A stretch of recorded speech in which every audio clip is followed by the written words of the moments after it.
Doctor Mohammad Sanaullah YouTube channel पर आप लोगों को खुश आमदीद। उम्मीद है आप खैरियत से होंगे। और लास्ट लेक्चर आपने अच्छे तरीके से अंडरस्टैंड कर लिया होगा, जो कि लॉजिक बिल्डिंग से रिलेटेड था, बेसिक लेवल की। आज उसी की एक्सटेंशन है। और आज हम सबसे पहले अपने वो पुराने कॉन्सेप्ट को रिकॉल करते हैं कि अगर आपके पास प्रॉब्लम दी गई है, उससे आप किस तरीके से वर्किंग प्रोग्राम बिल्ड करेंगे। तो सबसे जो पहला स्टेप है उसके अंदर हम अंडरस्टैंडिंग का स्टेप है, जिसके अंदर हम देखते हैं कि इस प्रॉब्लम की क्या इनपुट्स हैं, क्या इसकी आउटपुट्स होंगी, और प्रोसेस किस तरीके से अडॉप्ट किया जाएगा इसको कंप्लीट करने के लिए।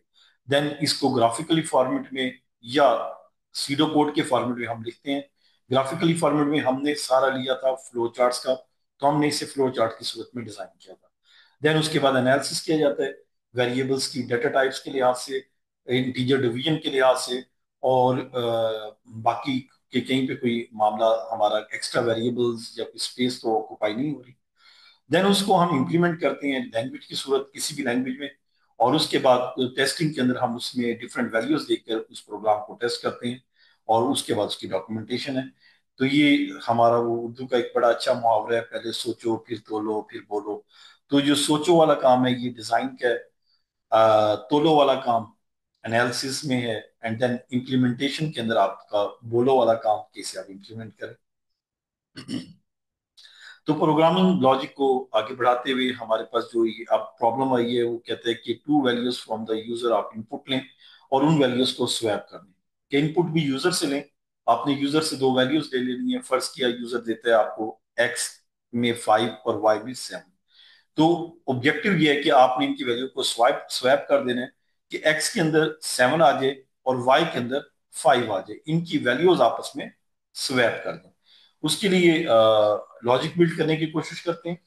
तो सबसे पहले तो हमने ये एक स्टेटमेंट कंसीडर की, int x is equal to 5 y is equal to 7। C language के सिंटैक्स में जिसके केस क्या हुआ कि मेमोरी लोकेशन में एक एक्स के नाम से लोकेशन क्रिएट हुई जिसको उसने 5 दे दिया, और वाई के नाम से एक लोकेशन हुई जिसकी उसने 7 असाइन कर। एक सादा सा जो स्ट्रक्चर जेन में आता है वो ये आता है, x is equal to y. X y की वैल्यू एक्स को असाइन कर दो, एंड एक्स की वैल्यू वाई को असाइन कर दो। जब हम ये करते हैं तो होता क्या है कि वाई की वैल्यू जो कि 7 है वो किसको मिल जाएगी, एक्स को। तो एक्स तो अपनी वैल्यू खो देगा, क्योंकि एक वक्त में एक वैल्यू सिर्फ अपने पास स्टोर कर सकता है, एक से ज्यादा वैल्यू ये अपने पास स्टोर नहीं कर सकता। तो एक्स की वैल्यू तो गुम होगी। और दोबारा आपने कहा कि एक्स की वैल्यू जो इस टाइम करंट, क्योंकि आप बदल चुके हैं, उसके बाद कहते हैं जो एक्स की वैल्यू है वो किसको दे दो, वाई को। जब ये वैल्यू वाई को देगा तो वो भी 7 चली जाएगी। तो दोनों के पास सेम वैल्यूज आ जाएगी, तो स्वैपिंग जो है ये नहीं परफॉर्म होगी, ये गलत हो गया काम। तो उसके बाद दूसरा तरीकाकार जो इसका सही सोल्यूशन है वो क्या है कि आप एक टेम्परेरी वेरिएबल ले लें और एक्स की वैल्यू उसको दे दें। जैसे कि 5 था तो हमने टेम्परेरी वेरिएबल में 5 स्टोर करा दिया। हाल तो उस टाइम एक्स में भी 5 मौजूद है अभी, लेकिन टाइम पे भी आ गया। उसके बाद हमने क्या, वाई की वैल्यू एक्स की दे दो। वाई में 7 था तो 7 किसको मिल गया, एक्स को। और उसके बाद हमने कहा वो टेम की वैल्यू जो है वो वाई को, जो टेम में 5 था तो इसको भी 5 मिल गया। तो ये एक साइकिल चला, दिस दिस वन। और ये साइकिल से वैल्यूज प्रॉपरली ट्रांसफर हो गई, स्वैप हो गई। तो इस हमें यही आउटपुट चाहिए। तो इसके अकॉर्डिंगली ये इसका हमने फ्लो चार्ट डिजाइन किया। इनपुट ली एक्स वाई, दिस कोड आ गया प्रोसेसिंग का, और आउटपुट में आपने एक्स और वाई की वैल्यू प्रिंट कराई। और इस चीज को इंश्योर करवाया कि ये स्वैप होगी है या नहीं। तो ये इसका कोड गिवन है, जिसके अंदर एक्स वाई और टाइम इंटीजर टाइप के ले लिए गए, और इनकी वैल्यूज इनपुट ली एक्स की भी और वाई की भी, जो कि आप ये देख रहे हैं एक्स इज इक्वल टू 5 आपने इनपुट दिया और वाई इज इक्वल टू 7। उसके बाद ये टेम्प वाला जो कोड है ये एंटर कर दिया गया। और इसके बाद हमने इनको प्रिंट करवाया। जब प्रिंट करवाया तो हमें नजर आया कि x is equal to x. X में अब वैल्यू क्या आ चुकी है, 7। And y is equal to y, तो वाई के अंदर आपके पास 5 आ गया। तो ये वैल्यूज जो थी ये आपकी स्वैप होगी और हमारा प्रोग्राम सक्सेसफुली रन हो गया। अगला बहुत ही रूटीन का क्वेश्चन, जो कि आप स्कूल लेवल के ऊपर बहुत ज्यादा इस तरह की एक्टिविटीज करते रहे हैं कि रेक्टेंगल का या सर्कल का एरिया फाइंड करें, और रेक्टेंगल के केस में उसका पैरामीटर फाइंड करें, या सर्कल के केस के अंदर उसका सरकमफ्रेंस फाइंड करें। तो उसके लिए आपको वही क्वेश्चन दे दिया गया कि आपको यूजर से लेंथ और उसकी विड्थ ले लें रेक्टेंगल के केस में, और सर्कल केस में उसका रेडियस ले लें, और ये चारों चीजें फाइंड करके दें। तो उस केस के लिए आपके पास इनपुट क्या है, लेंथ है, विड्थ ऑफ द रेक्टेंगल है, then radius of a circle है। प्रोसेसिंग के वही बेसिक फार्मूलाज जो आप स्कूल लेवल पे कर चुके हैं, या तो ठीक है, नहीं तो वो बुक खोल के जरा ढूंढ लें। तो ये वही फार्मूला है, लेंथ मल्टीप्लाई बाय विड्थ, आपके पास area of a rectangle, two length plus width, ये आपके पास पैरामीटर ऑफ अ रेक्टेंगल आ गया, then area of a circle pi R square, ये 22/7 हमारी पाई की वैल्यू होती है। और मैंने सरकमफ्रेंस ऑफ सर्कल के अंदर 3 पाई आर, मतलब पाई की जगह मैंने उसके फ्लोटिंग पॉइंट वैल्यूज लिख दी, 3.14 आर। जब इसको फ्लो चार्ट की सूरत में लिखा, ये इसका फ्लो चार्ट आ गया, बात समझ आ गई, डिजाइन भी हो गया। लेकिन जब एनालाइज करने लगे इसे, तो हमें नजर आया कि 22/7 का आंसर, तो क्योंकि ये इंटीजर डिवीजन है, आंसर इंटीजर आएगा जो कि 3 आएगा। ये बात गलत होगी, हमें क्या चाहिए, 3.14। तो इस केस के अंदर हमने या तो इससे फ्लोट करें, 22.0 करें, या 22/7.0 करें, या हम यहाँ पे लिख ही दें फ्लोटिंग पॉइंट वैल्यू, तो भी हमारा मसला हल हो जाएगा। दूसरा, इन वेरिएबल्स की डाटा टाइप क्या होनी चाहिए, ये आपके 5 4 वेरिएबल्स ये और 3 ये। तो इसके बारे में डिसाइड हुआ कि क्योंकि ये फ्रैक्शन में वैल्यूज आ सकती हैं, तो हम इनको ले ही फ्लोट टाइप लेते हैं। तो ये चीज हमने एनालाइज के पोर्शन के अंदर डिसाइड कर ली, देख ली, समझ ली। अब इसे इंप्लीमेंट करने का टाइम आया, तो अब इसको इंप्लीमेंट किया कि रेक्टेंगल की आप लेंथ एंड विड्थ दे दें, वो इनपुट ले ली। सर्कल के केस के अंदर आपने रेडियस ले लिया, और यही फार्मूले लगा के आपने ये वैल्यूज कैलकुलेट कर ली। यहाँ पे ये 3.14 ही हमने इस्तेमाल किया। उसके बाद यहाँ पे वो फॉर्मेटिंग वाला मामला आपको हम लास्ट लेक्चर में डिस्कस कर चुके हैं, जिसके अंदर ये फिक्स्ड एंड सेट पर C N two to stand for के डेसिमल के बाद हमें 2 पॉइंट चाहिए, और ये मामला फिक्स कर दो। और ये फिक्स से मुराद है कि ऑनवर्ड जितने भी आगे ये पॉइंट्स वाली वैल्यूज आ रही हैं, उन सबके साथ 2 डेसिमल पॉइंट्स तक आपने करना है, जब तक मैं इसे क्लोज नहीं करता। और इसके लिए मुझे एक hidden library require, header library required थी, जो कि मैंने कॉल कर दी आईओ मैन आईपी के नाम से, आईओ मैन आईपी, वो मैंने इंक्लूड करवा दी। और जब मैंने इसको रन किया, तो इसने आपको आउटपुट इस तरीके से एक डिसेंट वे में डिस्प्ले करा दिया। अदरवाइज ये आउटपुट थोड़ी सी अंदर बाहर होती और फॉर्मेटेड ना होती, जो कि खूबसूरती प्रोग्राम की नहीं बनती। बेहतर है आप चीजों को डिस्प्ले कराएं तो एक खूबसूरत वे में डिस्प्ले कराएं। उसके बाद ये बड़ा ही इंपॉर्टेंट प्रोग्राम है, अक्सर आपसे पूछा जाता है, पेपर्स में भी पूछा जाता है, और कई दफा लॉजिक बिल्डिंग के लिए जब आप इंटरव्यू दे रहे होते हैं, तो भी आपसे ये क्वेश्चन आता है कि अगर इस तरह का सिनेरियो हो तो किस तरह होगा। कि अगर आपको 5 डिजिट नंबर, एक नंबर है जो कि 5 डिजिट्स के ऊपर मुश्तमिल है, वो दिया हुआ है, और उस नंबर को हम रिवर्स करना चाहते हैं, किस तरीके से करेंगे। जैसे कि आपको नंबर दिया गया है 1 2 3 4 5, तो इसके पीछे जो लॉजिक है वो क्या है, इन नंबर्स की प्लेसेस की वैल्यू होती है। हम कहते हैं यूनिट प्लेस का नंबर है 5, 410 प्लेस का नंबर है, 300 प्लेस का नंबर है, 2000 प्लेस का नंबर है, एंड वन जो है इस टाइम 10,000 प्लेस पे। यहाँ पे हमने इसको रिप्रेजेंट भी कर दिया। इसका मतलब क्या है, 5 मल्टीप्लाई हो रहा है 1 से, 4 मल्टीप्लाई हो रहा है 10 से, 3 मल्टीप्लाई हो रहा है 100 से, 2 मल्टीप्लाई हो रहा है 1000 से, 1 मल्टीप्लाई हो रहा है 10,000 से, दिस वन। और जब इनको जमा करेंगे आप, तो आपको आंसर क्या मिलेगा, 1 2 3 4 5, 12,345। हम चाहते हैं कि ये रिवर्स दिखा जाए। रिवर्स करना है तो बड़ी सीधी सी बात है, इस वैल्यू को, जो यूनिट प्लेस पे नंबर है, इसको किससे मल्टीप्लाई कर दें, 10,000 से। 10 वाले नंबर को 1000 से, 100 वाले को, जो पोजीशन पे नंबर है 3, इसको 100 से, 2 वाले नंबर को 10 से, एंड 1 वाले को 1 से ही, 10,000 वाले को 1 से ही, तो हमारा नंबर जनरेट हो जाएगा। इसी काम को करने के लिए हमने ये एक्टिविटी परफॉर्म की। हमने ये हमारे पास कुछ एक मैंने टेबल की सूरत में आपको चीजें दिखाई हैं। ये वो एक्सप्रेशन है कि किस तरीके से हमने ये एक्टिविटी करनी है। इसके अंदर हमने सहारा लिए मॉडुलस ऑपरेटर, रिमाइंडर ऑपरेटर का, और डिवीजन ऑपरेटर का, जिसकी मदद से हमने ये एक्टिविटी परफॉर्म की है। आपके पास ये वेरिएबल एन की जो लोकेशन के अंदर वैल्यूज चेंज होंगी, ये उसको रिप्रेजेंट किया गया। और मैंने कुछ वेरिएबल ज्यादा लिए हैं ताकि समझना आपके लिए आसान हो जाए। ये कम वेरिएबल से भी काम हो सकता है, लेकिन इस वक्त क्योंकि समझ रही हैं तो मैंने वेरिएबल्स थोड़े ज्यादा ले लिए ताकि इजीली अंडरस्टैंड कर लें। इसमें यूनिट, 10, 100, 1000, 10,000 के नाम से मैंने वेरिएबल्स ले लिए, और रिवर्स नंबर के लिए आर नंबर के नाम से एक मैंने वेरिएबल। एन शुरू में आपके पास स्टेटमेंट आई, let N is equal to 1 2 3 4, तो ये एन में वैल्यू आ गई, बाकी तमाम की वैल्यूज क्या हैं आपके पास, 0। उसके बाद यूनिट नंबर के लिए हमने इसमें से एक्सट्रैक्ट करना था पहली प्लेस का नंबर, जो कि इसमें पहली प्लेस में यूनिट के ऊपर ये 5 पड़ा। इसे एक्सट्रैक्ट करने के लिए हमने कौन सा पैटर्न अडॉप्ट किया, हमने क्या किया कि इसका रिमाइंडर ले लिया 10 से।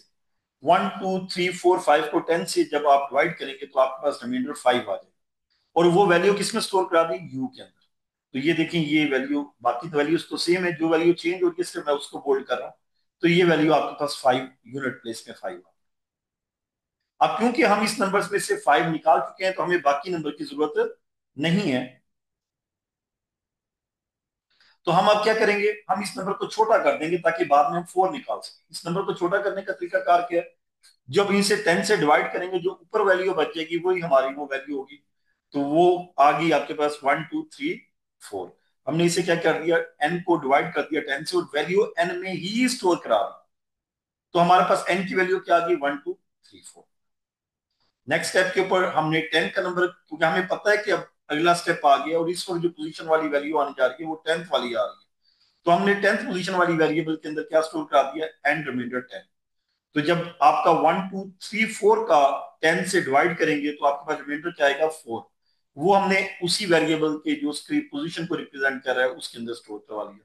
देन अगेन नंबर को छोटा कर दिया डिवीजन का ऑपरेटर इस्तेमाल करके, n/10 आपके पास 1 2 3 बच।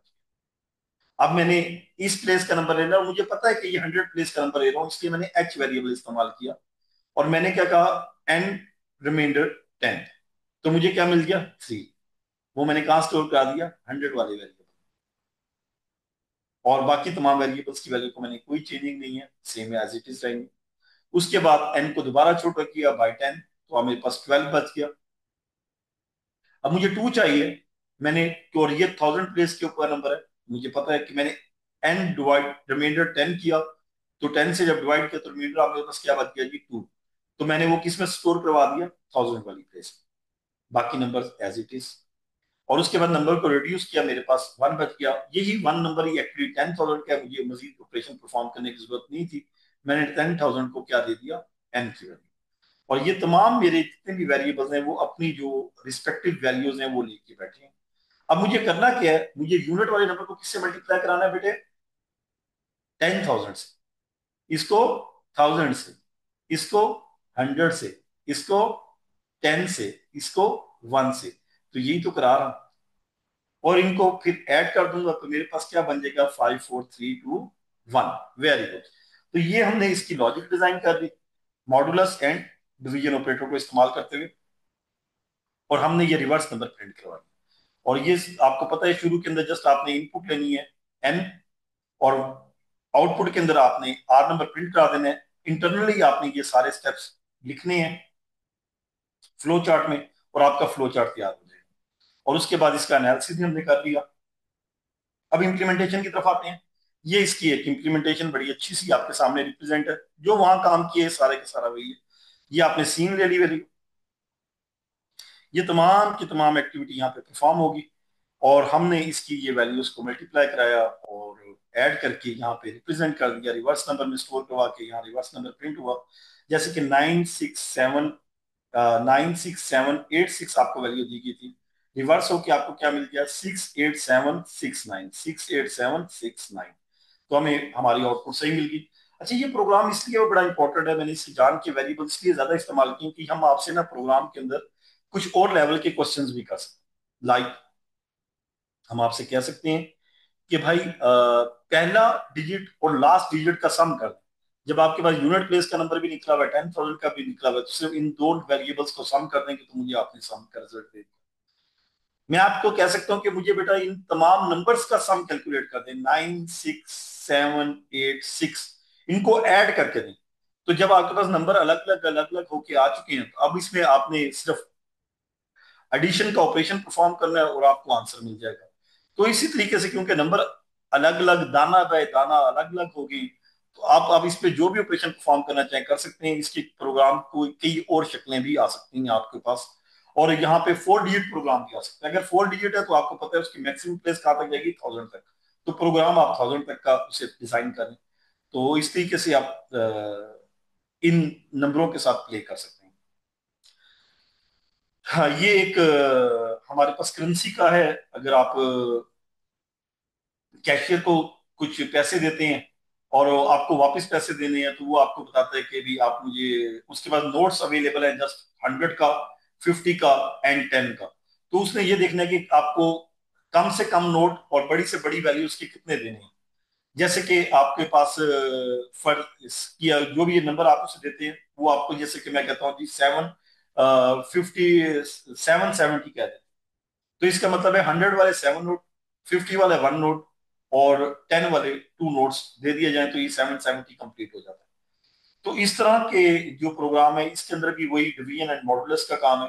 हमने ये चेक किया कि जब मैं इसे डिवाइड करूंगा तो मुझे ये वेरिएबल WD, विड्रॉवल अमाउंट जो है, ले ली हमने कि आपने कितनी वैल्यूज विड्रॉ करवानी है। कैशियर ने वो अमाउंट ले लिया यूजर से और अपने सिस्टम को दी। सिस्टम ने उसे पहले 100 से डिवाइड किया, तो उसने कहा इतने 100 के नोट चाहिए। फिर उसी नंबर को थोड़ा छोटा कर दिया रिमाइंडर से। अब जो रिमाइंडर वाली वैल्यू बच गई, 100 से 100 गया, तो बाकी बच गया आपके 10 नोट, यूनिट प्लेस वाले नंबर। वो आपने उसे अब 50 से डिवाइड किया, तो आपके पास 50 वाली वैल्यूज आ गई। अब उससे फिर आपने रिमाइंडर ले लिया 50 से, तो बाकी बच जाएगी आपके 10 वाली वैल्यूज। तो वो आपने उसे डिवाइड किया, आपको 10 वाला आंसर मिल जाएगा। तो ये इसकी लॉजिक है वर्किंग, से आप पेपर के ऊपर आंसर करके देख भी सकते हैं, समझ सकते हैं। तो ये हमने इसकी लॉजिक यहाँ पे डिजाइन कर दी। देन हम इसकी आउटपुट जो 100 नोट्स, 50 के नोट और 10 के नोट्स प्रिंट करा दिए, ये फ्लो चार्ट भी आ गया। अब इसका एल्गोरिदम देखते हैं। तो ये इसका एल्गोरिदम वही एक्टिविटी यहाँ परफॉर्म कर दी, WDHFT। ये मैंने एक एक्स्ट्रा काम भी यहाँ पे किया है कि बाज दफा हमने तो वैसे क्वेश्चन के अंदर कहा है कि आपने जो नंबर्स देने हैं वो हंड्रेड्स की सूरत में देने हैं, मतलब पूरा पूरा नंबर देना है, कोई एक्स्ट्रा वैल्यू ना रह जाए। जैसे कि यहाँ पे एग्जाम्पल के अंदर मैंने लिया 786। तो ये नंबर वैसे तो अलाउ नहीं है, लेकिन फर्ज किया यूजर दे भी देता है, तो हम उसे बता सकेंगे 6 रुपीज आपके रिमेनिंग पड़े हैं। तो वो उसको बताने के लिए मुझे ये टैब की जरूरत पड़ी, अदरवाइज जरूरत नहीं थी। सिमिलरली सम की जरूरत भी इसीलिए मकसद के लिए पड़ेगी कि माइनस का ऑपरेशन परफॉर्म करना है, जिसके जरिए हम उसे बता सकें कि ये काम हुआ है। तो हमने ये क्या किया, टेम्प के अंदर शुरू के अंदर जैसे ही ये WD आया, मैंने टेम्प के अंदर आरजी तौर पर इसे स्टोर करा लिया। मतलब 786 वैल्यू आई WD के अंदर, 786 वैल्यू ही टेम्प को असाइन हुई। अब मैंने बाकी एक्टिविटी की, क्योंकि इससे WD के ऊपर इफेक्ट आएगा, हमारी वो असल वैल्यू तो रहनी नहीं है, वो तब्दील होती आएगी डिफरेंट स्टेप्स के ऊपर। और उसके बाद मैंने क्या किया, सम के अंदर इनका वो जो मल्टीप्लाई का रिजल्ट है कि 100 का नोट्स जो है वो H है, 50 के F हैं, देन 10 के मेरे पास 3 नोट्स हैं, इनको आपस में मल्टीप्लाई करके ही मेरे पास सामने वैल्यूज आए। और मैंने अब ये वैल्यूज आपको प्रिंट करके दिखाई। 100 वाले कितने नोट्स चाहिए, ये H के अंदर आंसर है, और इसके H के अंदर और इसको इक्वल टू ये वैल्यू क्या बनती है, 700। तो ये वैल्यू, ये फार्मूलाज लगा के मैंने आपको प्रिंट करके भी दिखा दी। और यहाँ फॉर्मेटिंग के कुछ ऑपरेशन परफॉर्म किए ताकि ये डिस्प्ले बड़ा रीजनेबल सा आ जाए। और उसके बाद मैंने क्या किया, टोटल जो सम के अंदर मेरे पास टोटल वैल्यू थी वो प्रिंट करा दी। ये टोटल के अंदर मेरे पास 780 था, 780 आ गया। और जो मेरे पास टेम्प के अंदर मैंने वैल्यू रखी थी 786, उससे मैंने 780 माइनस करवा दी। तो रिमेनिंग अमाउंट उसने मुझे बता दी आपके पास क्या रहेगी है, 6 रुपीज रिमेनिंग रहते हैं आपके, जो कि हम आपको नहीं दे सकते क्योंकि आपने करेंसी नोट इस तरह के दिए। एक इंतहाई इंटरेस्टिंग प्रोग्राम, प्रोग्राम देख के आप घबरा गए होंगे कि बहुत ही बड़ा प्रोग्राम है, किस तरीके से करना है। तो ये प्रोग्राम एग्जाम्स के अंदर जाते हैं, और इस तरह के एग्जाम के क्वेश्चन लाजमी आते हैं ताकि जज किया जा सके आप कितना प्रेशर लोड कर सकते हैं, प्रोग्रामिंग स्किल्स आपकी कितनी है, और चीजों को कितना अच्छे तरीके से अंडरस्टैंड करें। तो इसके अंदर आपको ओल्ड जो ब्रिटेन सिस्टम था, ग्रेट ब्रिटेन सिस्टम, उसके तहत बताया गया कि वो एक्चुअली पहले 3 चीजों पे मुश्तमिल था। अब तो हम डेसिमल सिस्टम पे आ गए हैं, पॉइंट्स लगा के 100 साथ मामला चलते हैं, उस टाइम डेसिमल सिस्टम नहीं था। तो वो कहता है कि ये पाउंड्स था, शेलिंग्स थी, देन पेनिस थी। तो आपके पास 20 शेलिंग्स हो तो वो फिर 1 पाउंड बनता है, और 12 पेनिस मिले तो वो क्या बनता है, 1 शेलिंग। तो ये डिफरेंट दो टाइप्स की नोटेशन इसमें इस्तेमाल होती है, मतलब दो टाइप्स की डिफरेंट कन्वर्जन, और उससे आपका ये सिस्टम तैयार होता है। और आपके पास ये पाउंड का सिंबल आ गया, ये 5.2.8 का मतलब है 5 pounds, 2 shilling, and then 8 pennies. तो इसको वो कहता है कि 1950 के बाद हम डेसिमल के अंदर कन्वर्ट हो गए थे, तो इस वैल्यू को डेसिमल में कन्वर्ट करना है तो किस तरीके से करेंगे, इसकी लॉजिक डिजाइन करें और इसको करें। तो इसकी लॉजिक ऑफ डिजाइन करने के ऊपर बात आती है, वही आती है कि इसको दो तरीकों से डिजाइन किया जाता है, क्योंकि जो नया सिस्टम है वो दो चीजों के ऊपर बेस कर रहा है, पाउंड्स के ऊपर और पेनीस के ऊपर। तो अब इसको जो कन्वर्ट करना है, क्योंकि इसमें शेयरिंग का अलग कंसेप्ट है अभी में, तो या तो आप तमाम सिस्टम को पेनीज में कन्वर्ट कर दें, ये पुराने वाले वैल्यूज को तमाम की तमाम पेनीज में कन्वर्ट कर दें, या तमाम के तमाम वैल्यूज को इक्वलेंट टू पाउंड्स कन्वर्ट कर दें। तो इन दो तरीकों से हम ये काम कर सकते हैं। मैंने ये दोनों तरीके ही आपके अडॉप्ट किए हैं, इसने मुझे इनपुट भी बता दी प्रोग्राम के अंदर कि आपने ये इनपुट्स लेनी है और ये आउटपुट आपको आनी चाहिए, और इसी तरीके से मुझे आउटपुट डिस्प्ले करानी है आपने। मैंने कहा ओके। उसने कहा जी यहाँ पे ये पाउंड का सिंबल है, इसके लिए घबराने की जरूरत नहीं है। ये करेक्टर टाइप जो आपका एक करेक्टर टाइप वेरिएबल है, उसके अंदर 156 आप स्टोर करा लें, तो आपको एक्चुअली उसके अगेंस्ट क्या मिलेगा, ये पाउंड का सिंबल मिल जाएगा। Good enough. तो ये इसने यहीं पे बता दी। अब हमने और मैंने इसे चेक किया था, मैकिन्टॉश के कंप्यूटर के ऊपर ये पाउंड का सिंबल नहीं आता हेक्सा के अंदर। तो ऐसे कंप्यूटर्स के अंदर आपको फिर क्या है कि करेक्टर विंडोज का जो करेक्टर मैप या आपका जो मैकिन्टॉश का करेक्टर मैप है वो ले लें, उसमें से पाउंड का symbol as it is copy करके वहां पेस्ट कर दें तो वो आ जाएगा। अब इसको करने के दो तरीके, हमने डेसिमल पॉइंट के अंदर लेके जाना है। तो हमने क्या किया, पाउंड्स शेलिंग को 20, क्योंकि 20 शेलिंग्स एक आपके पास पाउंड के बराबर होता है, तो इसको हमने पाउंड के इक्विवेलेंट कन्वर्ट कर दिया। देन अगेन पेनिस, वो पहले शेलिंग में कन्वर्ट हुई, देन शेलिंग से आपके पाउंड्स में कन्वर्ट हुई, तो ये 12 मल्टीप्लाई बाय 20, ये 240 बनता है आंसर। ये 240 से इसकी डिवीजन परफॉर्म होगी, इसकी डिवीजन परफॉर्म होगी 240 से, और ये इसमें कन्वर्ट होगी। दूसरा तरीका कार आपका क्या है कि आप इसे तमाम के तमाम को पेनिस में कन्वर्ट कर दें। अब ये 10 से मल्टीप्लाई नहीं होना ना 100 से होना, तो इसमें क्योंकि 240 का मामला मेन है, तो ये पाउंड्स 240 से मल्टीप्लाई होंगे, शेलिंग 12 से होंगी, पेनिस को क्योंकि हमने चेंज नहीं करना, इसके अंदर कन्वर्जन करने जा रहे हैं दिस वन। और ये तमाम के तमाम वैल्यूज को 240 पे आप डिवाइड कर दें तो आपका ये नोटेशन कन्वर्ट हो जाएगी, आपके पास डेसिमल पॉइंट के अंदर आंसर आ जाएगा। तो इसका फ्लो चार्ट बड़ा इजी सा। तो अब हम बनाते हैं इसका प्रोग्राम। ये प्रोग्राम के अंदर आपको जैसे कि यहाँ पे नजर आ रहा है कि मैंने सी ए करेक्टर के नाम से C H character type variable एक सी एच ले लिया और उसके अंदर 156 स्टोर कर दिया, क्यों, ताकि पाउंड का सिंबल प्रिंट हो सके। बाकी मैंने वेरिएबल्स ले लिया दिस वन। आप कहेंगे जी ये तो इंटीजर भी सफिशिएंट थे, वाई, क्योंकि बाद में मुझे जरा इनकी वैल्यूज को यहाँ पे डिवीजन का ऑपरेशन परफॉर्म कराना है, तो इंटीजर डिवीजन की वजह से आंसर का मसला आ रहा था, तो वो प्रॉब्लम आपको भी आएगी। तो मैंने इसलिए इसको फ्लोट ले लिया है, या आप 0.0 लगा के भी अपने मामले को हल कर सकते हैं। तो मैंने फ्लोट इसलिए लिया ताकि ये मसला ना आए। तो मैंने दोनों मेथड से इसको कन्वर्ट करके वो दोनों फार्मूलाज को अप्लाई करके यहाँ पे कन्वर्जन आपको शो करा दी है। हमने दोनों ही मेथड्स अप्लाई किए, दोनों की आंसर चेक कर लेते हैं क्या आती है। और उसके बाद मैंने दोनों के इक्वलेंट DP1 भी DP2 भी प्रिंट करा दिया। जैसे कि ये 779, और ये किस में कन्वर्ट होकर आ गया 7.89, दोनों वैल्यू सेम। तो मतलब मेथड हमारे सही काम कर रहे हैं। और यहाँ पे हमारी ये बात कंप्लीट हुई, और उम्मीद है आपको लेक्चर समझ आ गया होगा। बिलफर्ज आपको कोई क्यूरी है तो आप कमेंट बॉक्स में लिखें, मैं इंशाल्लाह विद इन अ डे आपको आंसर कर दूंगा। और चैनल को सब्सक्राइब कर दें, वीडियो पसंद आए तो लाइक कर दें, शेयर करें। शुक्रिया।